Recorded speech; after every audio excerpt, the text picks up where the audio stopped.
Welcome back, everyone, to the fourth workshop with Map the System Canada 2024. Map the System Canada is sponsored by ATCO and is in partnership with the Institute for Community Prosperity and the School Centre at the Syed Business School, University of Oxford. My name is Ashley Dion, and I am the program lead for Map the System Canada. Map the System Canada is housed at Mount Royal University, which is located on the traditional territories of the Blackfoot Confederacy, which includes the Siksika, Kainai, Piikani, Tsuut'ina, and the Stoney Nakoda nations. It is also home to the Métis Nation of Alberta, Region 3. If you want to stay up to date on all the things that we do at Map the System Canada, and you just want to connect with other system thinkers, connect with us on LinkedIn and Instagram. Today's workshop is about system mapping, which is the very thing this competition is based out of. So today our guest is Naryan Wong. So thank you so much for being here, and we'll get started. Over to you, Naryan. Thanks everyone for coming. It's cool. I don't know any of your names, but hopefully we'll feel like we know each other a little bit better by the end of this session. And if you want to turn on your video, that is totally cool with me. Gives me a little bit more visual feedback, but if not, that's also totally all right. We're going to be a little bit casual today. You can pop questions into the chat. Maybe I'll get to them, maybe not. Feel free to pop in comments. As I said, I love feedback as we go. And this will be participatory. We will actually be doing some systems mapping. So I hope some brave souls will want to come and chat with me when we get to that part. I recently just watched last week's video on research with Tara, who's somebody that I hang out with and jam with a bunch. But I understand that this session comes after you've learned what systems thinking is. You should have a systemic challenge in mind, I believe, and have already talked a little bit about what researching is. And so we're really going to talk about mapping today, which I am a total nerd about. I'll get into that with my bio here. So I studied accounting and finance at University of Waterloo many years ago. Why am I doing systems mapping today? I don't know. I mean, not today, but like these days in general. I spent 1 decade working at a corporation, same corporation for 1 decade. I held 11 different roles in that organization. And every time I got to a new part of the business, I said, oh, you don't know what's going on in that part of the business or that part of the business? You know, all of this is interconnected, right? We keep trying to solve problems within this department, but they're interconnected with everything around us. And I started making my own little diagrams to just try and like explain this to people. And people didn't understand what I was talking about. And I didn't really know what I was doing either. It was just like, this is how I communicate. So I've co-founded a not-for-profit called ThinkBetter, which was kind of like my plea to be like, how do we learn to think better? How do we learn to like see these larger things? And I hadn't even heard about systems thinking at this point. I was just like making do with what I could, try and like bootstrap myself into describing things that I could just barely make sense of. Then coronavirus hit. I ended up volunteering at something called endcoronavirus.org, which was created by the New England Complex Systems Institute, which was just seeded with all sorts of network weavers, systems thinkers, systems mappers, and just wizards of all different kinds. And they found that I had a natural aptitude for this kind of work. So I went through and led different teams in mapping different systems and functions, trying to map the internal ones for the organization itself, as well as seeing the organization amongst larger systems. That led to me getting picked up to be a consultant with Cultivating Leadership, which is where I'm currently at now, where I work with leaders in some of the biggest firms to help them understand complexity, which is like best friends with systems thinking. And all of that is to help them be better leaders. So I've worked with like Feeding America over the last couple of years, visualizing and mapping their network, asking questions around network health and how can this lead to collaboration and innovation. Teach for All, a Growth Edge network, I spent a month in Puerto Rico interviewing all sorts of different perspectives and creating systems maps from different perspectives. And I just did that as a learning journey with 4 of my friends. Somebody paid for us to be there, but we weren't getting paid to do the work. And that was just such a cool learning experience. I'm currently working with the Wellbeing Economies Alliance in Canada. So Tara was leading last week's, and a convention that I'm leading right now. It's going to be for the month of March, and we're actually basing that whole convention off of a systems map. Everyone who signs up to participate in the convention goes onto a systems map and shares who they know. And we're actually going to build the convention organically as the network continues to grow. So maybe I'll talk about some of these things as we go. So today we're going to look at some maps. I'm just going to show you the maps that I think are really cool. We're going to talk about them, and that's going to give us a sense of the different elements of maps. And maybe we'll start to ask some questions that will guide us as we're thinking about making our own maps. We'll talk about some of the basics, the different elements, the features, some archetypes. If you'll indulge me, I will go too nerdy about mapping, so that's definitely a milestone. And then we're going to make a map together. And I don't know what topic we're going to pick, so this is a little bit like a comedian just going off script and like doing some like crowd work. So hopefully that won't crash and burn too badly. So starting out looking at maps, let's get a little philosophical here. As we look at maps, I think I have like maybe 10 different maps for us to look at. I would love for you to wonder why this map was made. Each map, the designers have a purpose in mind when they're creating the map. And so just getting a little bit curious about, was this a map that they made for themselves and you're just looking at it? Or were they attempting to communicate something? Is this a map that's intending to spark action or to tell a story? Why did they make this map? Who might the map maker be? What can we see about their perspective as we look at the map? I don't believe that there's such thing as an objective map. I believe every map is actually a representation of some perspective of an individual or collective. So wondering whose perspective I think really matters. And then finally, you, the viewer of the map, are just as important as the person who's creating the map. What does it bring up for you? What meaning do you derive from the map? Is it too complex? Does it cause you to ask a bunch of questions, or do you just sort of look at it and say, that's a pretty picture? And how might you use the map? And then, of course, because I'm assuming this is a pretty smart bunch, I'm going to not just invite questions, but I'm actually going to also say, see if you can find these 3 components of maps as I share with you some of these different maps. And so one is elements or nodes. These are kind of like the things, the objects in the map. And then you've got the connections, relationships, connections, edges. Those are different words for the same thing. And then also the field or the space, the actual 2D surface. I don't have any 3D maps today. The 2D surface that the elements and connections are laid out upon.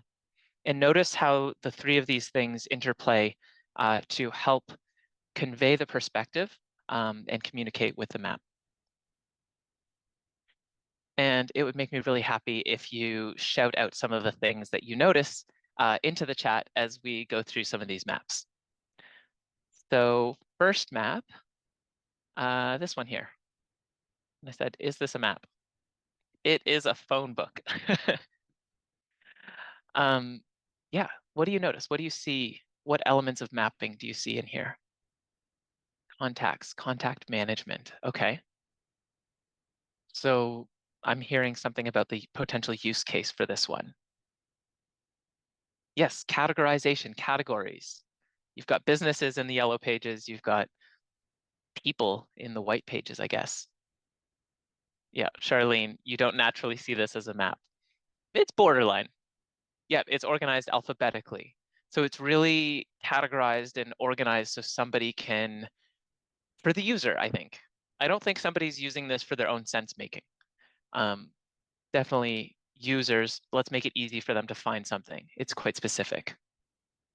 Yeah, it could be organized by community. Yeah, if we take a look at the whole ecosystem of phone books, they are each locality would have its own phone book.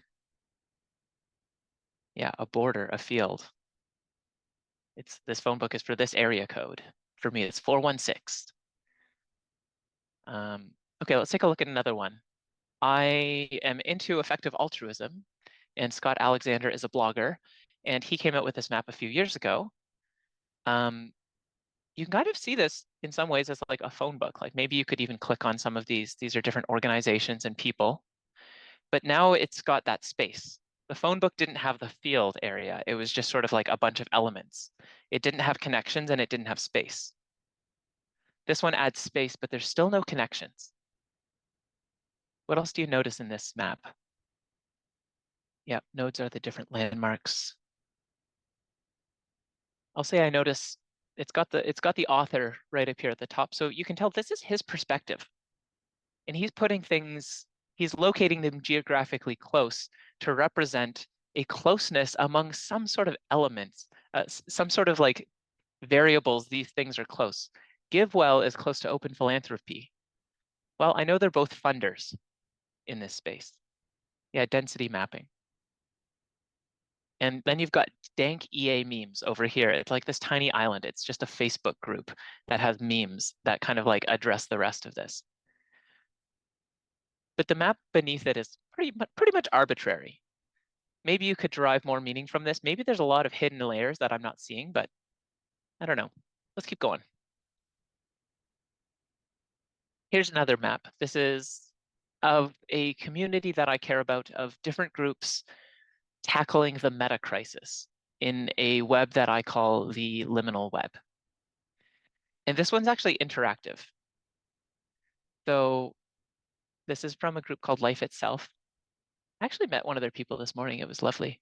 But in this map, they're specifically using this to help people to find others. So they've done the same clustering. So they've got spirituality and religion up here, over here, development and growth. I recognize this logo, that is micro-solidarity. And so maybe I would say, okay, they're interested in community. I could use this map to find other groups in community. And of course, this is still a phone book for me. It's got all of these different groups and I can filter them. So this is like a web version of this. I can filter them to find different organizations. And of course, they've also mapped these organizations across a couple of different variables. So this is like a fancy phone book to me. I also tried to make my own version of these when I founded ThinkBetter. I noticed who are the people that I'm caring about and what are they connected to. So I'm introducing a new element here, which is connections. In these previous maps, there haven't actually been any lines between things, so I'm not having any connections, which is somewhat limiting. I'm trying to go beyond a phone book and to see a little bit more. So this was a map that I created just for myself over 3 years as I was talking to community builders that I was interested in.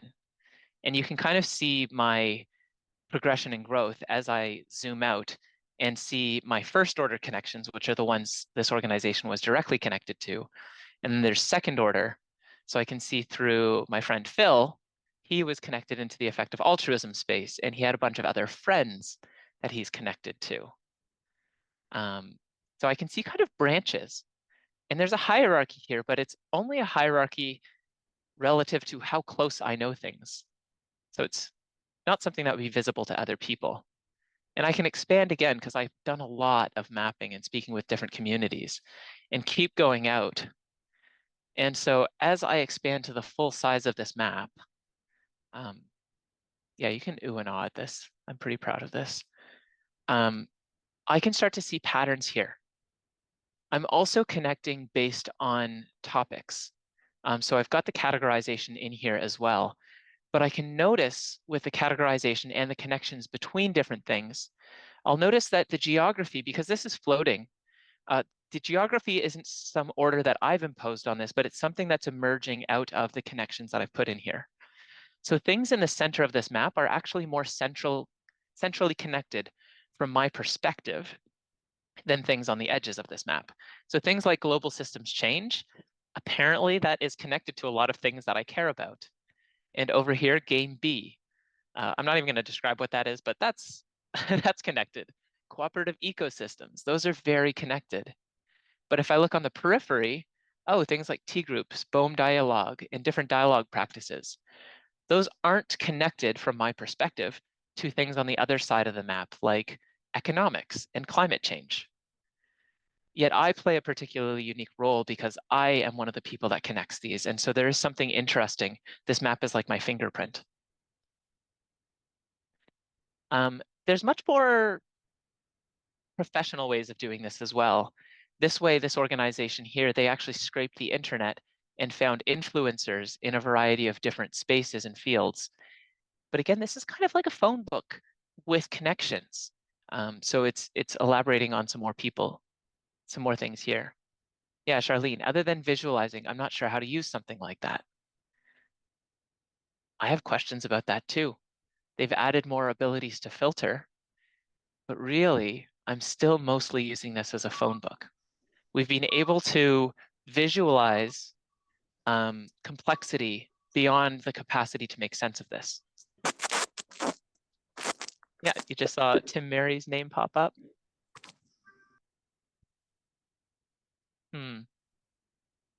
And so I don't know if they did this for sure, but one of the ways that I would go about creating a map like this would be to use an automatic community detection. So you could start with a map like my map.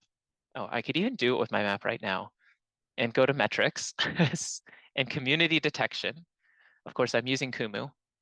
I literally have not done this yet, but let's run this. So it now finds communities and it's judging based on the networks of connection that there might be different communities here. So I can save this, and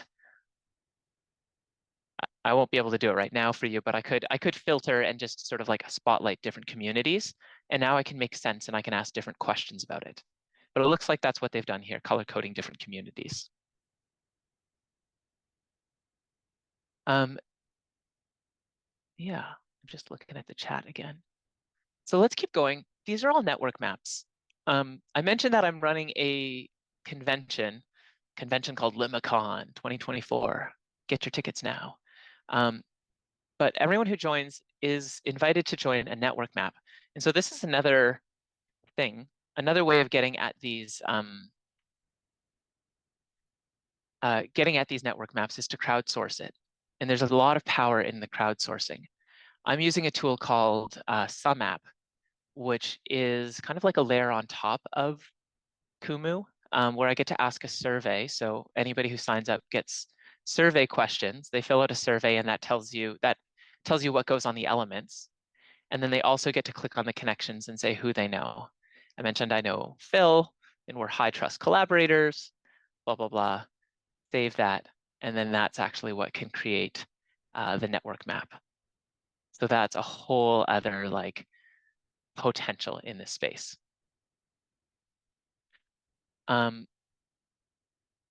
Let's look at something else beyond this though. I want to look at a totally different kind of map. This systems map. This is actually, I think right now, my inner geek says that this is my favorite map. And I'm curious, I'd love to see in the chat, what do you see in this map? What makes this different from all of the maps that I just showed before? Connections. Nodes vary in size. Okay, so they've got different variables in here based on the risk influence. Even the edges have different thicknesses. I'll say, yeah, nodals are titled and okay. So those are visually, but there's something fundamentally different for me. This is operating at a different level of abstraction or complexity. This is visualizing something more complex. And I think of hierarchy of systems in terms of which systems integrate smaller systems. So if I look at any one of these things, like let's take this big red one, social polarization. that whole thing unto itself is a system. And so you could actually have a whole other map that maps out dynamics of societal polarization. And within each of those, you could probably double click on those and see smaller maps that maybe even look at like individual communities. So you could go down to the granularity of having individual names and organizations that are demonstrating patterns of social polarization. So this is actually much more meta to something more concrete, like the ones that had the people, which is based on something that we would consider individuals. Yes, Erica, fractals are fun.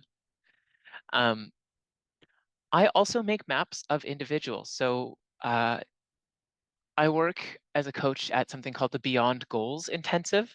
And one of the things that we do, I should have put this in here as an example, is we map systems of habits within an individual. Also systems. The system is called Naryan, and you can look at all of the things that I do, all of my individual actions, and see the emergent patterns, which ends up looking like this is my personality and this creates my life. So super cool. Let's look at another one of these. This one, okay, I'm just totally geeking out here. Jennifer Hinton works at the Post Growth Institute and has a YouTube video, which I've linked to here, where she actually does a bunch of really nice systems maps builds with these causal loop diagrams. And they explain dynamics of sort of like a capitalist for-profit world and the certain feedback loops within these systems and the kinds of dynamics that it creates. So for me, I can look at a map like this and not really interpret this. But to watch Jennifer go through it and do the builds, which kind of look like this, like I just took some screenshots from her video and highlight different people or different pieces of this, she is able to tell a story in a different way that helps somebody like me who doesn't understand the complexity of everything that she's just done her PhD on. And she's communicating in a way that I kind of have a different felt sense of what is going on. And so this would be sort of more in an academic perspective. This was in her PhD itself. Um, and for someone who is really looking to get deep into this, these are super helpful. But for this one here on global risks, it's quite zoomed out. There's no arrows here. Nobody is attempting to describe the directions of causality. In fact, I think there would be a lot of argument about the direction of causality. Does debt create unemployment, or does unemployment create debt? How does that relate to economic downturns? I think any of these could be viewed as multi-directional arrows, but I think it was clever of the World Economic Forum to not include those arrows, although they probably, in their own work, probably have something that looks more like this, where they actually believe that causality tends to act a certain way in the present system. And just, okay, I've got two more maps just to draw this out. This one, I'm running a summer camp and we use this, which is a process map. You're not really seeing loops here because it's kind of a linear process. If you're familiar with Cynefin framework, these types of maps are generally more suited to complicated, kind of like assembly line things, but I also consider them maps. And then donut economics. People would also call this a map. I would call it a diagram. But I think metaphors are definitely considered maps as well. But going back, why did Kate Raworth create this map? What was she intending? Is there communication aspects here? Why this map? Why is it green on the middle, red on the outside? Yeah, Mithara, you got that one. Okay. Okay, so we're out of the map examples. That was a lot. And I think you guys called these out as well. Lynn, yeah, there's colors and clear labels. There's different nodes. So there's all of these different tools to communicate different things.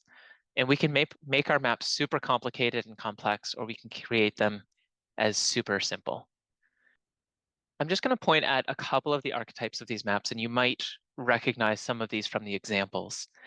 But thinking about the system that you're in, you're going to have to decide what kind of map best suits my needs for the map that I'm going to create. Is it a network map? Do we want to catalyze action? Do we want to help people find each other? Do we want to visualize structures in how we are organizing? Think phone book, think the Sum app and Kumu maps for my convention. Or are we trying to communicate a process? These might be a little bit more simple, but definitely don't contain the whole picture. You can always keep going. What happens out of this output? If you keep drawing the process map long enough, you end up with a causal loop diagram where you have enough cause and effect and you notice that there's circular references. You can break Excel with causal loop diagrams. It's a lot harder to model. So for me, when I was working in the corporation and switching to causal loop diagrams, it was because I could no longer describe the dynamics I was seeing in terms of linear cost-benefit analysis and expected value calculations.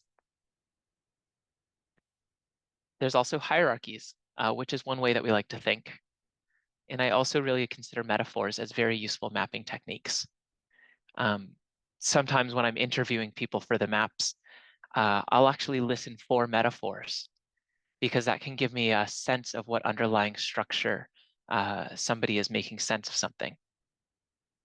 And so we're going to shift our conversation a little bit to how might we interview some stakeholders in order to draw out how they're making sense of the world and attempt to put their way of thinking into a visual representation, into a map.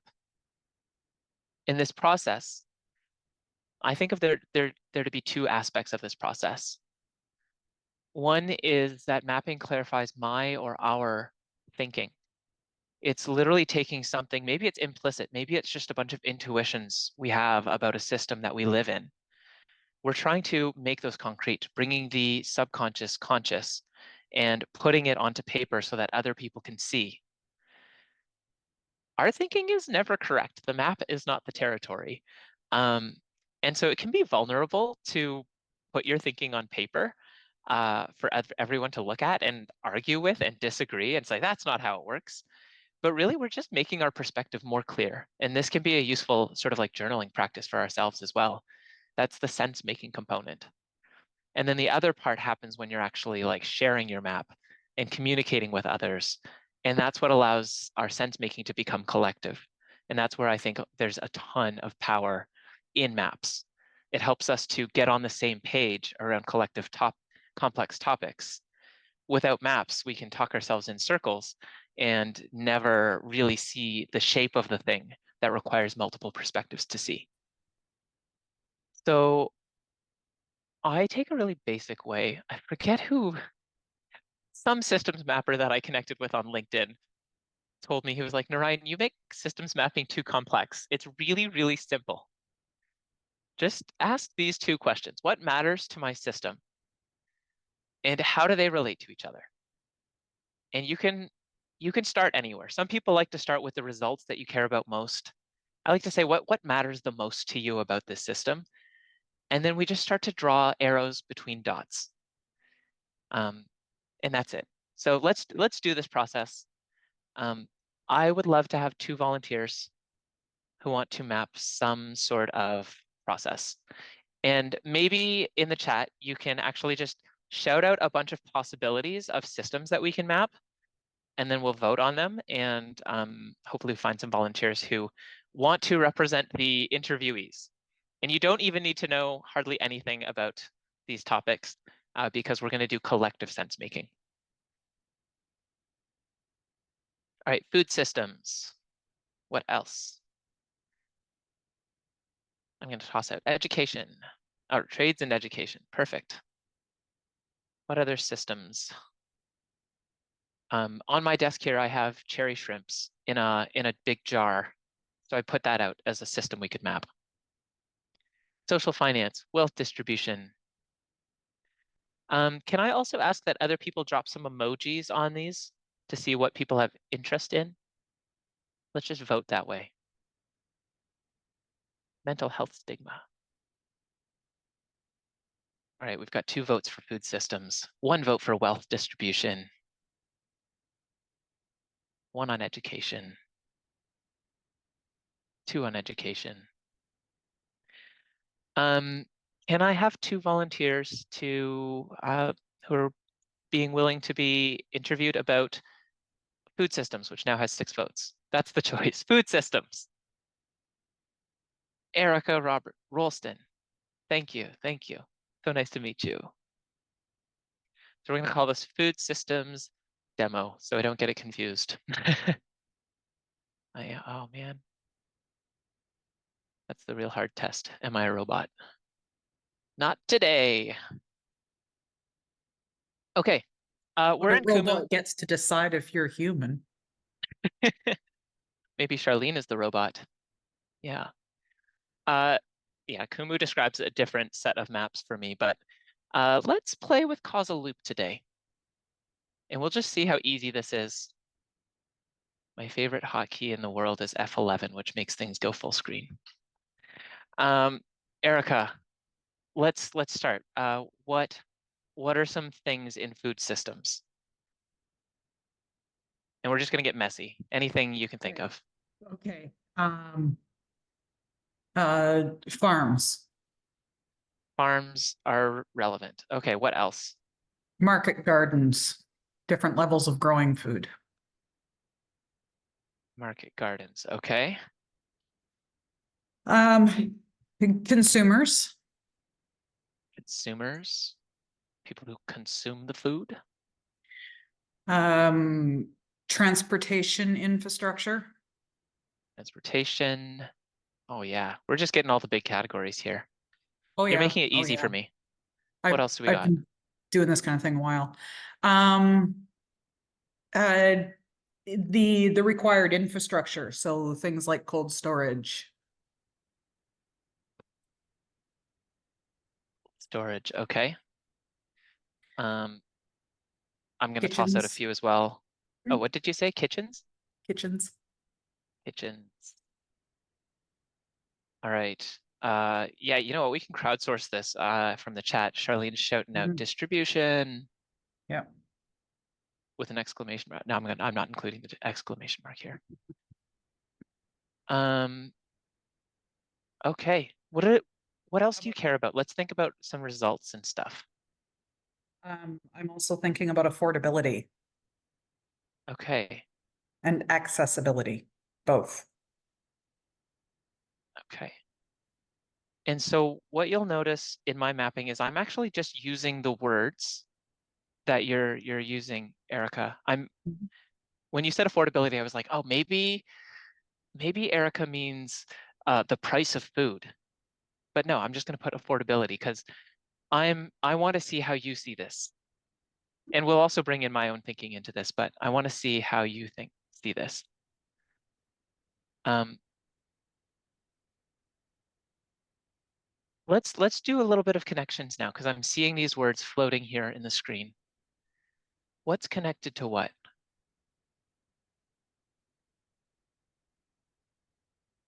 Consumers are connected to distribution by way of transportation. Okay.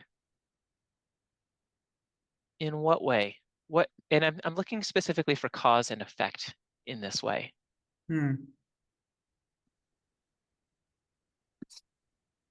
We I might need think some more that, elements in here. yeah, because consumers are sort of the beginning and the ending of that, right? We all got to Hmm, eat. yeah. I'm going to throw out some more words that I think of. Mhm. Hunger. I don't, um, Yeah. Health, health. healthcare. Yeah. Yeah. I think hunger and affordability are related. Yeah. And And accessibility. yeah, and we're just sort of like, we're just sketching here. I'm going to say something like, I like to draw the direction. So in Kumu, it's easy to say, as affordability goes up, hunger goes down, right? Yeah.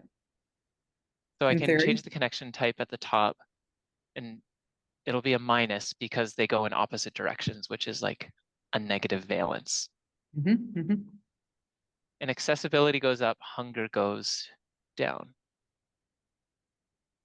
Cool. If those two things don't go up together, they don't necessarily have any impact on hunger. True. Because it can be accessible, but if people can afford it, and if people can't, you know, if they can afford it, but they can't get to it. Yeah. That's too complex for my map right now. Fair. So I'm gonna be happy to leave that out. Yep. What else? What does hunger affect? Oh, it affects education, workforce, health, um, Educational outcomes or something? just educational outcomes. And as hunger goes up, what happens to educational outcomes? As hunger goes up, educational outcomes go down. Okay, that's another negative one right there. Yeah. As hunger goes up, workforce production goes down. As hunger goes up, um, the pressure on both healthcare system and judicial systems go up. Pressure on healthcare. Okay. I am interested in what does workforce production relate to?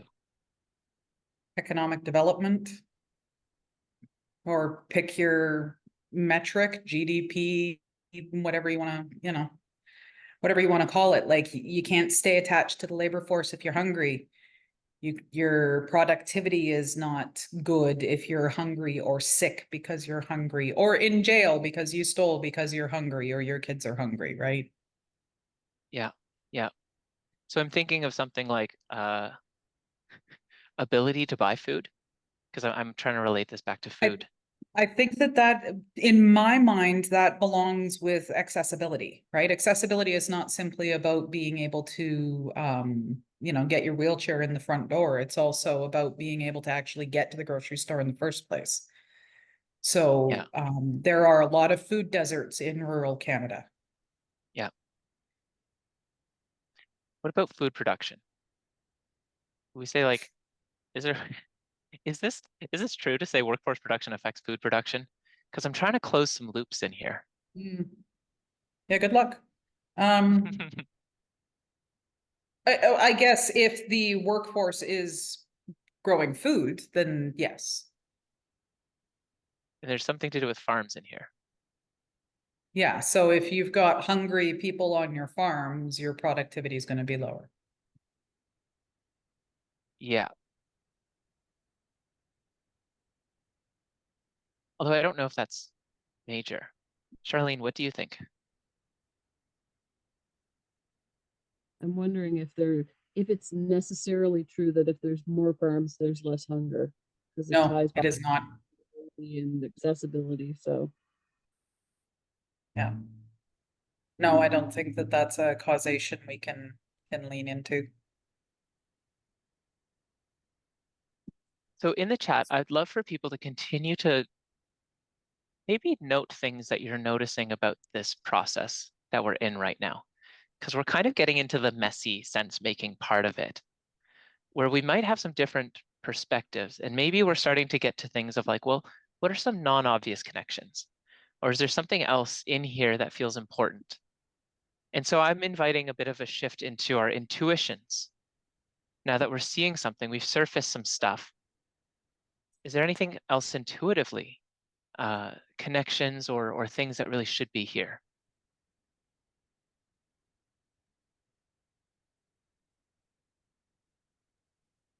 I think the hunger health connection is an obvious one. Hunger adversely affects health.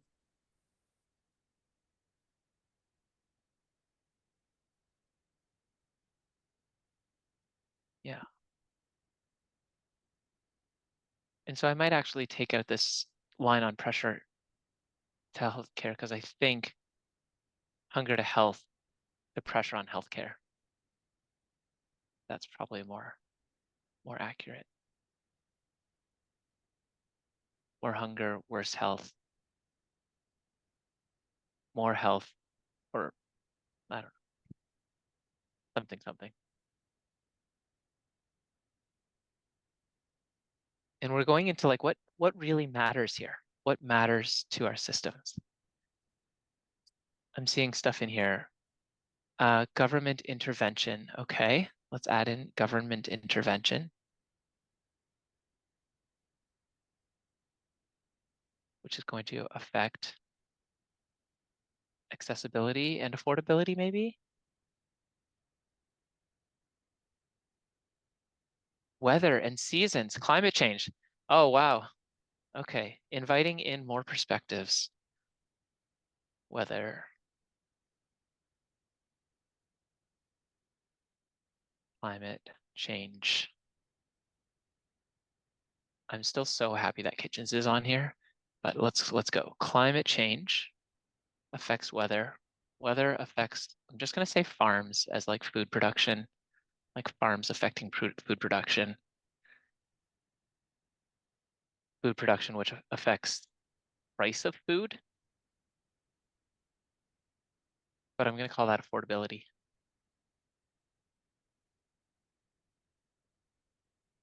Yeah, Susan, choice of nouns matters. Choosing affordability leads us to focus primarily on the perspective of consumer versus choosing language like food cost, which could link the map to what is happening to farmers in the system. Yes, yes.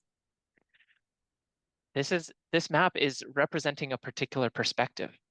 And the more people that we invite into a mapping process, the more difference we might find. And then this leads to better conversations like, would we want to use affordability or would we want to use food cost? Crops and livestock. Yeah. So I'm not going to put crops and livestock in here just because it seems like it's something kind of in between farms and food production. And so me as a mapper, one of the things that I'm discerning right now is the level of complexity or the level of abstraction that this map is at. And for the most part, we've been doing some things like climate change is more abstract, I think, to me, than something like weather, or weather in March would be even less abstract, more concrete. Yeah, what else do we have in here? This map represents a capitalist approach to food provision. Yes, Erica. I just want to hear more about that and see what else we might put into this map. I was just coming back to Susan's comment about using affordability versus food cost, right?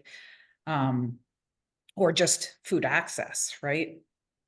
If me being able to feed myself and my family depends on how much money is in my bank account, that is a completely different dynamic than it depending on getting the right amount of rain at the right amount at the right time of year, to grow my own crops. And I'd say it's no less vulnerable. There, it's all quite hungry. Yeah, money versus hunger. Just I heard an Indigenous elder talking about in his upbringing as a young person, who managed to avoid the residential schools. He knew that if he had a sharp knife, he was good. He was solid. He could clothe himself. He could feed himself. He could shelter himself. He would be safe. And it hit me. You just got remixed there. That was awesome. And I'm taking what you're saying and I'm adding in hunting ability and like wildlife availability, which aren't Well, then you really got to relevant connect. to us. Then you got to connect the climate change back to the forest fires. Uh-huh. Uh-huh. Oh, wildlife availability doesn't affect hunting ability. Accessibility, maybe? I don't know. Food availability. I'm just drawing more things. Yeah, and climate change, yeah, affects wildlife availability. Right, right.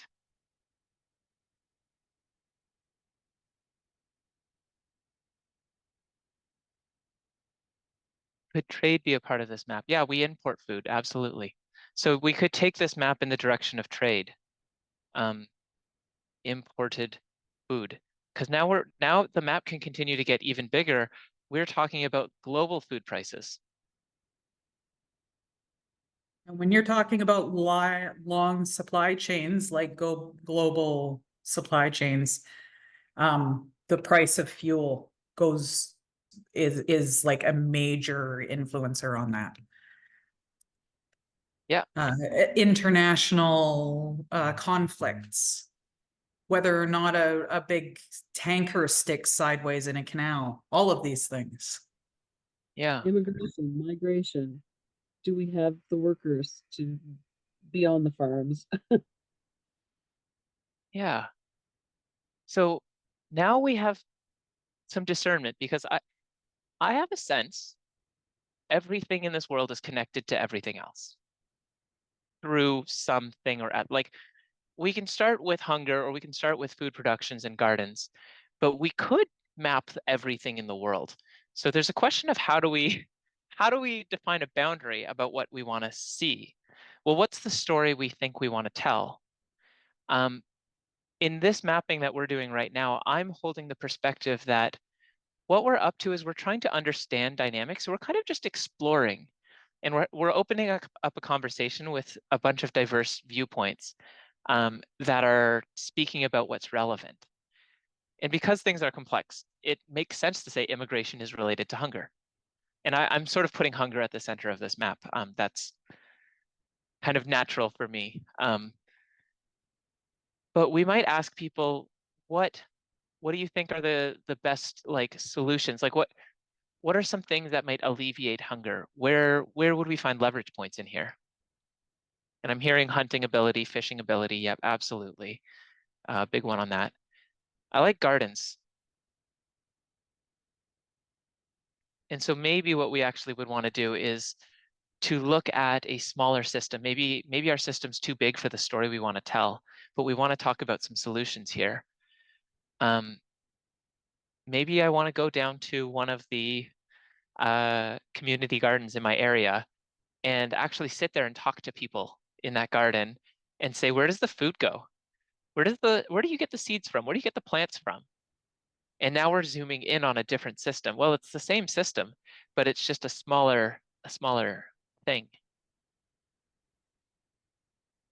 I'm going to sort of pause here for our mapping exercise. There's so much more that we can do, but I think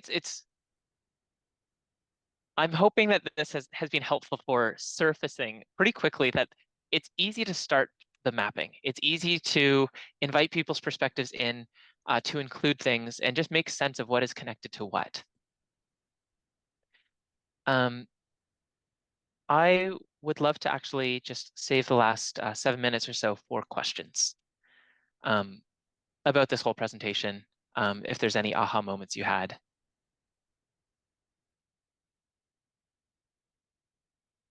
Well, we'll go with the one question that's in there, which is it easier to start with a relational map or a causation map?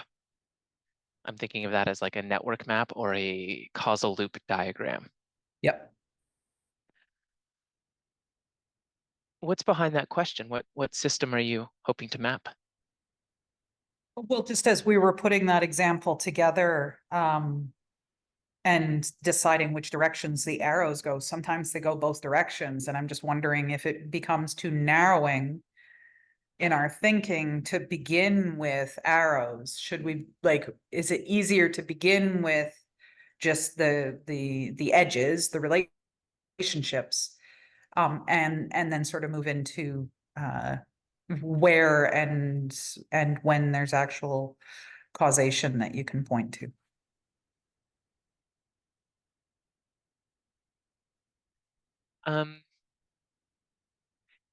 If it's easier for you to start without the arrows, I think that would totally make sense. There's still a lot you can do with a map like that, like noticing which elements in your map have the most connections to them. We would say that that has the highest degree and that is probably something very important.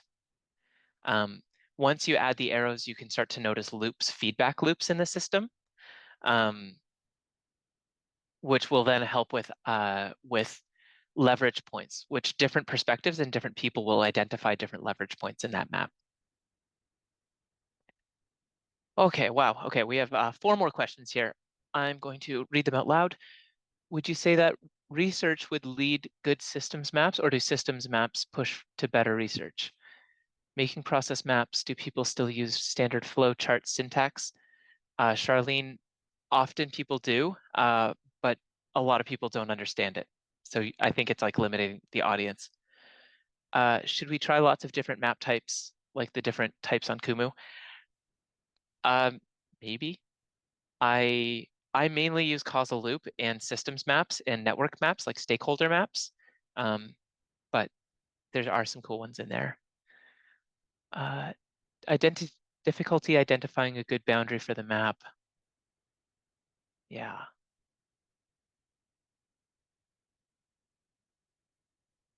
I'm going to jump up to Nicole's because I think that one's a quick one. Would you say that research would lead good systems maps, or systems maps push to better research? I use mapping as a part of my research. In the interviews, sometimes it's cool to have just like, let's talk one-on-one.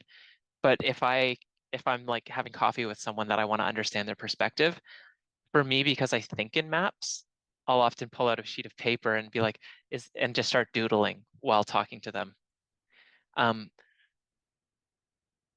There is something quite important though that branches off of this, which is it can be, not everybody thinks in visual forms. And so I sense that there can be harm sometimes caused by an invitation to map.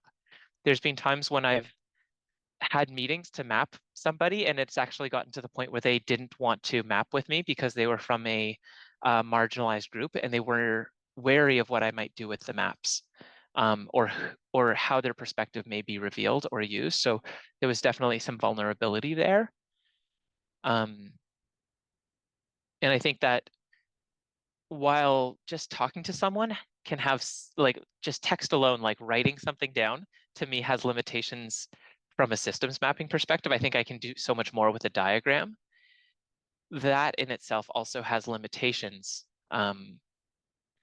There's intuitive stuff that cannot be mapped, and of course all of these decisions about what we're including or not. So that leads me to Mithara's question around identifying good boundaries for the map in which actors to include. How do you decide what it is?